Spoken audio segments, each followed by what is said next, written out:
नमस्कार, मी राहुल रणदिवे, दैनिक जनमत सोलापूर साठी आपण घेतो नटरंग राजकारणाचा हा कार्यक्रम।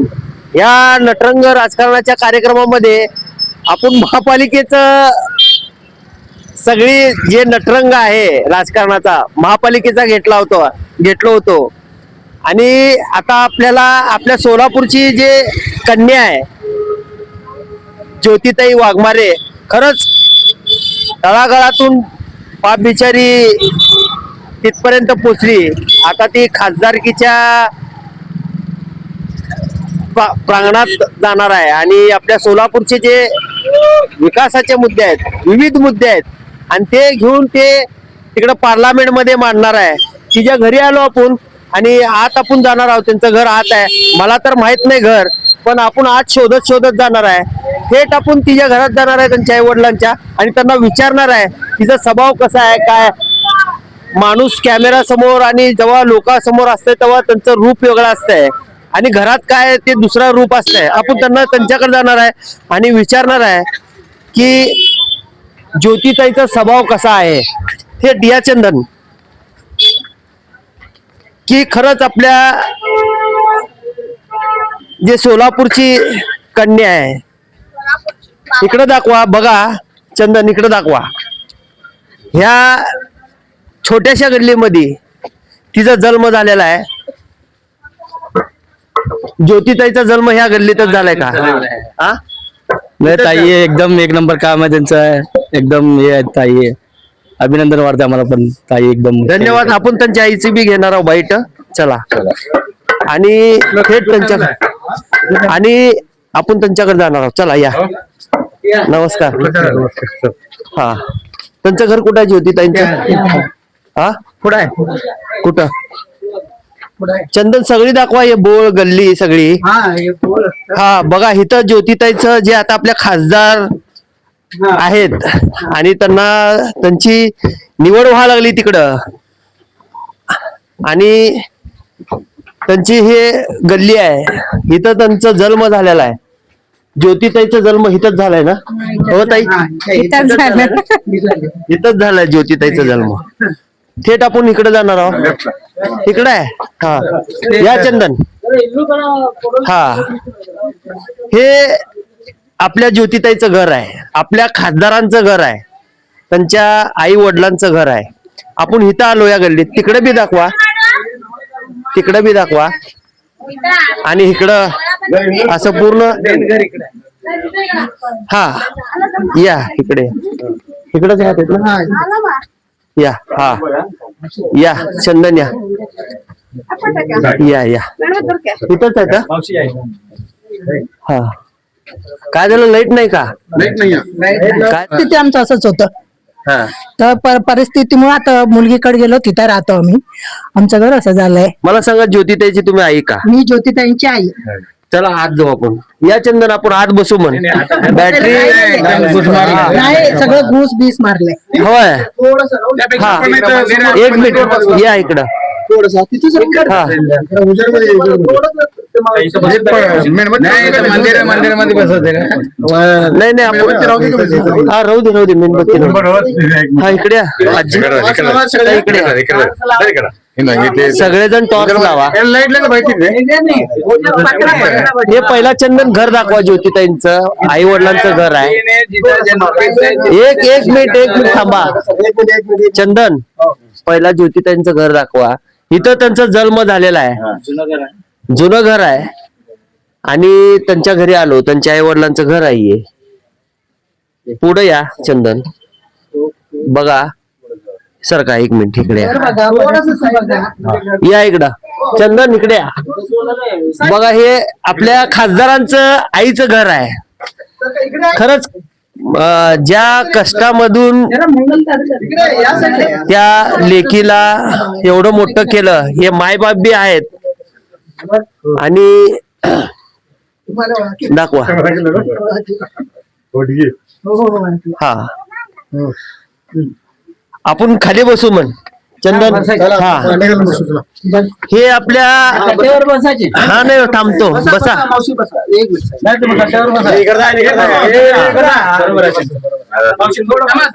वडील कुठे आहेत ज्योतिताईचे? हा या काका या या या हा हा बसा बसा काका बसा. मला सांगा काका, तुमची मुलगी खासदार झालीत, कसं वाटतं तुम्हाला? खासदार झाले हे एकनाथ शिंदे साहेबांच्या, त्याने जे आमच्या एवढं इतकं गरीब परिस्थिती असताना देखील एवढं गरीब परिस्थितीतल्या मुलीला एवढं मोठं प्रवक्ता पद देऊन त्याने जे विश्वास दाखवले, ते विश्वास दाखवून आज एवढं मोठा खासदारासाठी त्याने त्यांना उमेदवारी देऊन खासदार बनवले. त्यांचे पहिलं मी अभिनंदन करतो. त्यांच्या मुलाचे पण अभिनंदन करतो, खासदार श्रीकांत शिंदे साहेबांच्या. आणि आमच्या मुलीच्या परिस्थिती, या घरात आम्ही मुली जन्म घेतली. आम्ही अनेक लापेष्टामधून कष्ट करून, हॉटेलमध्ये काम करून, इटाच्या भट्टीवर काम करून, माझी बायको कारखान्यामध्ये काम करत होती. मी हॉटेलमध्ये 12 घंटे ड्युटी करून 2 तास मधल्या सुट्टीमध्ये यायला मदत करत होतो. मदत करून मग सर्व आम्ही संसार सांभाळत होतो. मुलगी माझी 4थी पासून, आमच्या घरात लाईट नव्हता. लाईट नसताना देखील तिथं कामाखाली नळापाशी तिथं कट्ट्यावर बसून अभ्यास करत होती. अभ्यास करता करता 5वी 6वी 7वी 8वीला त्याने वक्तृत्व स्पर्धेमध्ये, वादविवादमध्ये, इथं तिथं जिथं मॉडेल ते आपलं डॉल बेल पैसे आणायच्या, त्याच्यामध्ये त्याने त्याचे ड्रेसचे गणवेशचे पैसे जमा करून पोह्या पुस्तक आणून घ्यायच्या. मग त्याने स्वतःच्या खर्च भागवून घ्यायचा. मग तसं करता करता करता त्याने 9वीला 10वीला गेले. 10वीला गेल्यानंतर कॅम्प शाळेमधून, म्युन्सिपाल्टी शाळा कॅम्प शाळा, त्याच्यामधून त्यांनी 10वीमध्ये 1 नंबर आले. बोर्डात नंबर आले. बोर्डात नंबर आल्यानंतर तेव्हा आमच्या थोडं परिस्थिती जरा त्या ज्योतीमुळेच आम्हाला आधार भेटला. मग त्याच्या आधार भेटल्यानंतर मग त्याने 11वी 12वी झाल्यानंतर 12वीमध्ये सुद्धा बोर्डामध्ये आले. मग असंच त्याने सर्व स्पर्धेमध्ये भाग घेऊन भरपूर कष्ट केले. त्याने आमच्या कुटुंबाला सुद्धा आधार दिले. आमच्या कुटुंबाला सुद्धा आधारस्तंभ होते. एवढं सर्व करून आज एवढं मोठं पदावर गेलेलं आहे. परंतु आमच्या तोंडून त्याला काय बोलावं काय हे सुची नाही आमच्या मन, म्हणजे बोलता येई नाही आम्हाला. आज मुलगी एवढं मोठ्या पदावर पोचली. आणि तुम्ही पत्रकार लोकांनी सुद्धा सर्व त्याला सपोर्ट केलं, पाठिंबा दिलं. त्याच्या नावासाठी, त्याच्या पुढे जाण्यासाठी तुम्ही प्रयत्न केलेला आहे. तुम्ही पत्रकार बंधूंचे सुद्धा अभिनंदन करतो, पत्रकार बंधूंचे सुद्धा आभार मानतो. आणि मला सांगा काका, तुम्हाला मुलं किती आणि मुली किती? मला एकूण 6 मुलं. 6 मुलं. 3 मुली 3 मुलं. ते काय करतात? 3 मुलं त्यांचे शिक्षण अर्धवट झालं. त्याने अनेक, म्हणजे एक जण पत्रकार झाला, एक जण बांधकाम क्षेत्रामध्ये आहे, एक जण MSW झालाय शेवटचा मुलगा.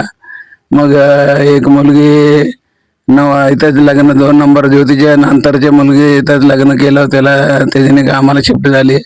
मग ते लहान शेवटची मुलगी पूजा म्हणून होती, त्याच्या इंजिनिअरिंग कोर्स केलता.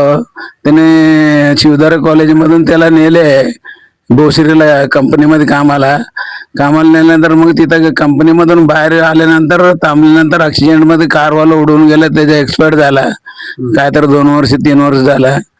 आता बागेचे 5 मुलं आहेत, सर्व आहेत, व्यवस्थित आहे. ते ज्योतीच्या कृपेने आणि एकनाथ शिंदे साहेबांच्या कृपेने, श्रीकांत शिंदे साहेबांच्या कृपेने आणि काँग्रेसवाल्याने आम्हाला, मी सुद्धा माझी नगरसेवक आहे, मी 97 नगरसेवक झालतो.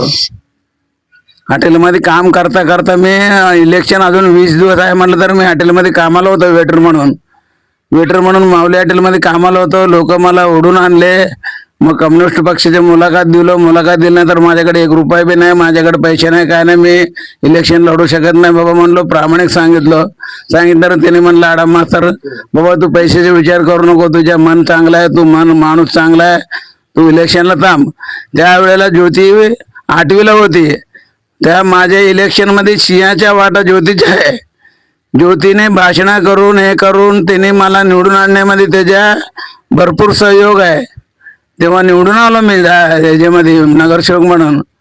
मग त्याच्यानंतर माझ्या सर्व ज्योतीवरच डिपेंड आहे. आमचे कुटुंब सगळं ज्योतीवर चालते. धन्यवाद. मला सांगा काकू, तुमची मुलगी खासदार झाली, कसं वाटतंय? छान वाटतंय. कसं वाटतंय मला शब्दच फुटत नाही. काय सांगू काय बोलू मला समजत पण नाही. मी कधी कुणासमोर बोलले पण नाही. मी आता पहिल्यांदा बोलायला लागले. मी घरातनं बाहेर सुद्धा जात नव्हते. माझी मुलगी एवढं कष्ट घेतली, आमच्यासाठी घेतली, स्वतःसाठी घेतलं. आम्ही कधी तिला पाठी आणून दिल्या नाही, तिला वया पुस्तक नाही, तसं शिकली तिने. आमच्या घरात लाईट नसताना काम येतं तिथं 2-2 वाजेपर्यंत बसायची. आम्ही जागा राहायची. अभ्यास करून 2 वाजता उठून परत सकाळी उठून शाळेला जायची. सगळ्या पोरांना बघायचे. मी कारखान्यात कामाला जायची. असली परिस्थिती काढली तिने. आता एकनाथ शिंदे साहेबांमुळे तिला एवढं झाली, एवढं असल्या गल्लीतल्या पोरगीला तेवढं वरती उचललं त्यांनी. एवढाच अभिमान वाटतंय आम्हाला.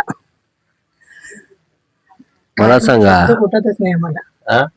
काय सांगू कुठतच नाही आम्हाला. आता आमच्या पोरगीला काय सांगू, आठवण येत आहे. खूप कष्ट घेतली तिने. आता पण आमच्यासाठीच कष्ट घेते तिने. ते कष्टाला नाही दिलं एकनाथ. मला सांगा, आता हे सोलापूर म्हणजे तिची आई आहे, बाप आहे, आणि हे सगळं घेऊन अख्खं महाराष्ट्र घेऊन त्यांना काम करायचं आहे. कसं वाटतंय तुम्हाला? आम्हाला अभिनंदन वाटते सगळंच. तिचं कष्टाचं फळ मिळालं.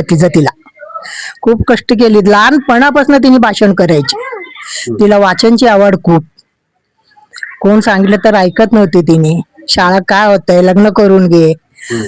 तिने कुणाची ऐकली, फक्त शिक्षणाची मागं पळाली. तिने नाव गाजवले तिने. बाबासाहेब काय होतं म्हणून तसं शिकून पण केली. PhD केली, MSW केली, सगळं केली तिने. मला सांगा काकू, ज्या टायमाला तुमची परिस्थिती नव्हती आणि एवढे सगळे लेकरं सगळे छोटे छोटे असतील त्या टायमाला, कसं तुम्ही गाडा चालवला संसाराचा? काय काम करायचं, काय 7 रुपयाला 1 शेर पीठ मिळत होतं पिठाच्या गिरणीतल्या. 1 शेर पीठ यायचं 7 रुपये देऊन. 1 रुपयाला चटणी मिळायचे. घरात दुकानात विकायचं. 2-3 कांदे कापायचे, चटणी कालवायचे, भाकरी बडवून द्यायचं, खायचं तेवढंच. असं करून इथपर्यंत आलो आम्ही. या गल्लीमध्ये तेवढं एक मुलगी शिकली, कुणाची ऐकली नाही. एवढं शिक्षण पूर्ण केली माझी. म्हणजे त्या टायमाचं सोलापूर आणि आत्ताचं सोलापूर कसं वाटतंय तुम्हाला? ते काय सांगू मला कळत पण नाही आता. त्यावेळी सोलापूर कसं होतं तुमच्याकडे आसपास? म्हणजे आता थोडं जास्त घर आहेत, तेव्हा खुल्लं होतं का कसं इकडं? हे तेव्हा पण असंच होतं. हे सगळं भरून गर्दी, कोण टेप लावायचं, हे करायचं सगळं असून सुद्धा तिने फक्त रात्री अभ्यास करायची. सकाळपर्यंत काही करायचं नाही. कुणाच्या घरात टेप असायची, कुणाच्या घरात TV असायचे, पोरा गोंधळ करायचं, सगळं असतंय म्हणून कुणाला काय बोलायचं नाही म्हणून रात्री सगळेजण झोपल्यानंतर अभ्यास करायचे तिने. असं करून इथपर्यंत आली. मला सांगा काकू, आता आपले खासदार जेव्हा पूर्वीचे खासदार होते, आपले आताचे खासदार आहेत, आणि त्यांच्या दोघींची मैत्री कशी होती? प्रणिती शिंदे असेल आणि ज्योतिताईची मैत्री. प्रणिती शिंदे इथं आलते, तिने कधी पण ओळख दाखवली नाही. एवढं ती मैत्रीण म्हणून दाखवली नाही. 15 वर्ष काम केली तिच्यासाठी. सगळ्या घरातले राबलो आम्ही. तिने कधी किंमत केली नाही कुणाची. आता साहेब ना, एवढा गरीबातली पोरगी गल्लीत राहते, आम्हाला कोण बघू पण नाही, आम्ही कसल्या गल्लीत राहतो बघा. तसला पोरगीला एवढा मोठा उचलला त्यांनी. भाऊ, सक्क भाऊ तिने. लाडके भाऊ सारखं बहीण मिळाले, भाऊ मिळाले तिला. मला सांगा, घरात लाईट नाहीये, कट केलंय, कशामुळं? आता कुणाला माहित कट केलं, लाईट बिल भरलं नाही मग कट केलंय. कशामुळे म्हणे तर काय- लक्षात असू दे सोलापूरकर आणि अख्खं महाराष्ट्रांना आपण दाखवतोय की एकनाथ भाईंनी कोणाला न्याय दिलाय. आपण थेट कॅमेरा समोरच दाखवा लागलो, आपल्याला काय बोलायची गरज नाही. खूप काही चांगली माहिती दिला हो तुम्ही काकू. शुभेच्छा तुम्हाला आणि तुमच्या ज्योतिताईला. चुकलं तर बघा तुम्ही दुरुस्त करा. मी काय जास्त बोललं नाही, मला बोलायला पण येत नाही. इतकं दुःख झालंय ना, माझ्या खूप कष्ट केले हो. ते कष्टात ना आता फळ मिळाले, ते पण एकनाथ साहेब शिंदेमुळे. साहेबांचे खूप आभारी आहे मी. धन्यवाद काका, नमस्कार. येतो मी नंतर ना. खूप काय चांगली माहिती दिली आहे त्यांच्या आई वडिलांनी. आणि ही गल्ली आहे ज्योतिताईची, इथं त्यांचा जन्म झालेला आहे. आणि हे सगळे लोक जल्लोष करायला लागलेत बर का. खरी वस्तुस्थिती तर तुम्हाला दाखवली आहे. मी काय बोलणार नाही, अख्खं महाराष्ट्र बघणारच आहे आता. मी राहुल रणदिवेसह चंदन बोल्लू, सोलापूर न्यूज.